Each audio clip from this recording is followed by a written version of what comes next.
ফিরহাদ হাকিমের পক্ষে বিজেপিতে যোগদান করা মুশকিল, কিন্তু তিনি কংগ্রেসে চলে যেতেই পারেন, তার কাছে সে অপশন খোলা আছে। এরকম ভাবে ধরা উচিত নয় যে ফিরহাদ হাকিম আজকে তার সঙ্গে মঞ্চে বসেছেন, ধর্ণা মঞ্চে বসেছেন বলে কালকেও তিনি ধর্ণা মঞ্চে বসবেন। বস্তুত জল মাপছেন, তিনি দেখতে চাইছেন যে মমতা বন্দ্যোপাধ্যায় কতদূর এই বিরোধিতার রাজনীতিকে এগিয়ে নিয়ে যেতে পারছেন। যখন দেখবে এরা পারছেন, যদি পারেন থাকবেন, আর যদি না পারেন তার সামনে কংগ্রেসের মঞ্চ খোলাই আছে। বস্তুত পক্ষে কংগ্রেসের সঙ্গে তো অনেক এমপি এমএলএ চলে যেতে পারেন, যারা মুসলমান সমাজের প্রতিনিধিত্ব করছেন। তারা তো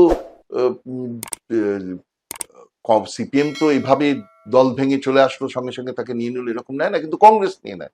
সুতরাং তারা দল ভেঙে কংগ্রেসে চলে যেতেই পারে। সুতরাং সেই অপশন তাদের কাছে আছে, যে অপশন মৌসুম বেনজির নূর দেখিয়েছেন সেই অপশন তাদের কাছে আছে। সুতরাং তারা আবার সেই দিকে যাবে, এবং সেই অর্থে আমরা বলতে পারি যে এই যে ফিরহাদ হাকিম সহ অন্যান্য বর্ষিয়ান নেতারা আছেন, তারা এখন জল মাপছেন। হয় তারা রাজনীতি ছেড়ে দেবেন, অথবা তারা কংগ্রেস সহ কংগ্রেস বা অন্য দলে যাওয়ার চেষ্টা করবেন। নওশাদ সিদ্দিকীতে যাবেন কিনা সেটা ভবিষ্যৎ বলবে, কিন্তু এই মুহূর্তে তারা জল মাপছেন।